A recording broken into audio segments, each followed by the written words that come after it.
Bonjour à tous, lundi 11 avril 2022 et on m'a demandé une analyse sur quelques crypto-monnaies. Donc je viens de faire le Bitcoin et là on me demande VeChain. Donc VeChain est une crypto-monnaie que je ne connaissais absolument pas. Je vais rappeler, comme je l'ai fait sur mon analyse précédente, que je ne suis absolument pas un spécialiste des crypto-monnaies, que je ne les trade pas, donc je les regarde pour faire quelques analyses pour le plaisir, mais que voilà, je ne suis pas investi sur les cryptos. Par conséquent, mes analyses ne sont que de simples analyses purement techniques, à chacun de les valider ou non, d'en tirer les conclusions qu'il veut, et bien évidemment de se fier aux fondamentales compte tenu de la volatilité des crypto-monnaies. Je vais également rappeler que je vais faire ces analyses sur mon compte démo, je le précise à l'avance pour éviter les remarques possibles. J'ai fait ma matinée, après j'ai fait quelques petits tests, donc je suis passé en démo, et donc je suis sur mon compte démo actuellement, donc j'en profite pour faire ces analyses. Je vais regarder très rapidement donc VeChain en essayant d'être assez concis. Ça ressemble énormément à l'analyse du Bitcoin que je viens de faire. Donc on a eu une 2021 explosive avec un ATH, vous voyez, qui a été réalisé et une mèche encore plus importante. Donc là, on pourrait déduire, on peut y lire une étoile filante, donc chandelier de retournement plutôt baissier, mais on n'a pas assez de recul pour en tirer quelques conclusions que ce soit. On sait juste que 2021 était une année très bataillée. En mensuel, que voit-on? Eh bien, en voit-on, vous voyez, pas assez de recul encore, donc on va se fier juste au chandelier et aux quelques lignes, aux rares lignes que nous avons de disponibles pour le moment. Ce que l'on peut voir, vous voyez, c'est que la Chikou est libre, je n'en parle pas, c'est que les prix, vous voyez, après cette explosion qu'il y a eu lieu en avril et une baisse quasiment de la même amplitude en mai, on voit que les prix ont cassé la Kijun et depuis, Kijun et Tenkan d'ailleurs, et depuis, malgré quand même 1, 2, 3, 4, 5 tentatives ont échoué à repasser au-dessus. Donc, les prix sont sous une résistance Kijun mensuelle qui a fait le job depuis mai 2021, donc depuis presque un an.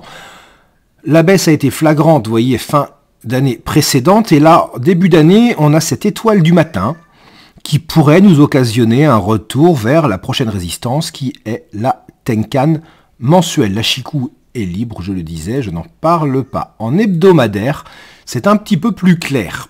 Nous avons un Kumo qui est plat, nous sommes donc dans un range que j'ai défini la borne basse, vous voyez, sur le plus bas du fin février 2021. Les prix ont explosé, sont redescendus travailler ce niveau et on a eu cette petite toupie là avec quelques semaines d'hésitation et une belle hausse la semaine fin mars qui a cassé la Tenkan. On peut donc envisager, pourquoi pas dans un premier temps, en cassure de cette Tenkan, un retour vers la Tenkan mensuelle qui est également la Kijun hebdomadaire.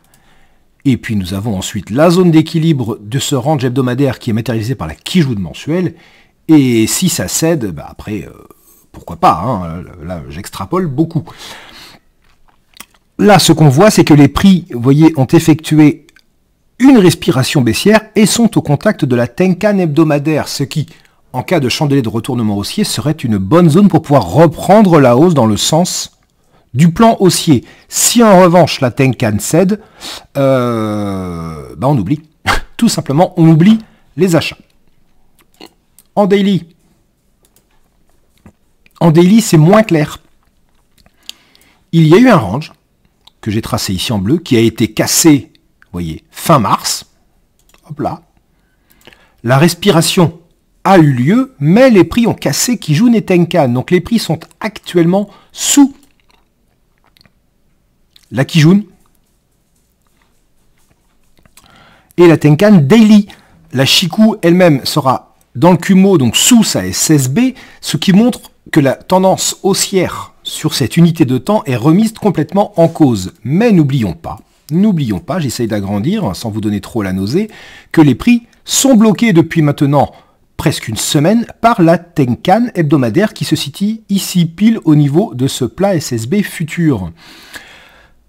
Donc je dirais très très simplement que les prix sont dans une zone, ce que je dirais une zone rouge quelque part entre, voilà, la Kijun Daily, la Tenkan hebdomadaire serait potentiellement, vous voyez, une zone dont on va surveiller la cassure. Trader à l'intérieur me semble risqué, sauf si éventuellement on a un beau chandelier en bas. Mais si elle casse dans un sens ou dans l'autre, ce sera une validation importante.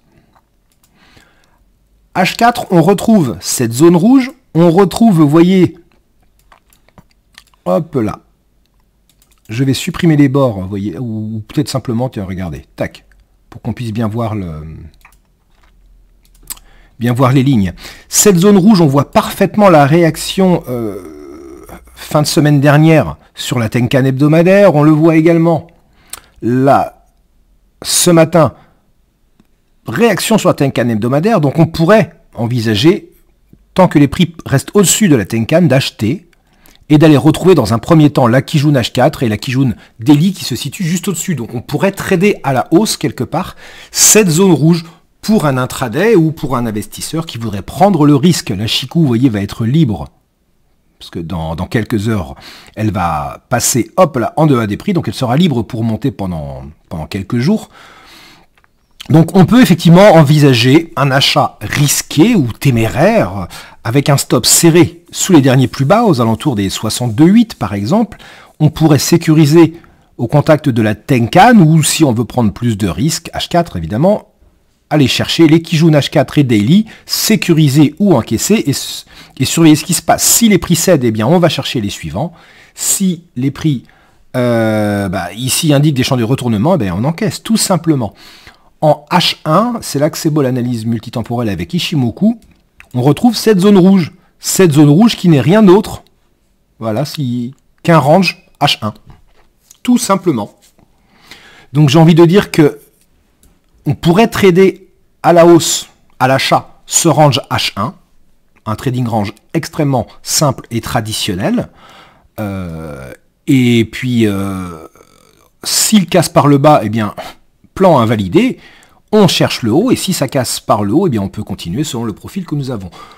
Donc oui, effectivement, je dirais que possibilité d'acheter, mais ça reste un achat risqué, avec un stop très serré pour limiter la casse si jamais on s'est trompé dans nos analyses. Par contre, si on veut un peu plus d'assurance, on va attendre la cassure de ce range H1 qui correspondra à la cassure de cette zone rouge. Voilà, mais également la cassure de Kijun H4 et Kijun Daily. Voilà, si en revanche on cède à la baisse, et ben là par contre je n'ai pas de réel support à part sur le daily éventuellement, où on aura peut-être, hop là, parce que je regarde le H4, la Chikou est libre, on va pouvoir descendre, on aura peut-être un plat H4 ici, des niveaux de prix. À la baisse, et ben oui, si on va... Le prochain support important, selon moi, se situera aux alentours, voilà, sera celui-ci, ce plat, cette SSB sous les prix, aligné à cette Kijun. Après, il y aura des niveaux en extension intermédiaire, mais pour moi, si on casse à la baisse, c'est le niveau à surveiller. Si en revanche, on casse à la hausse, on repart. Merci, je vous souhaite une excellente journée, en espérant que vous aurez pu en tirer quelques bases de réflexion supplémentaires pour votre analyse. Bonne journée, au revoir.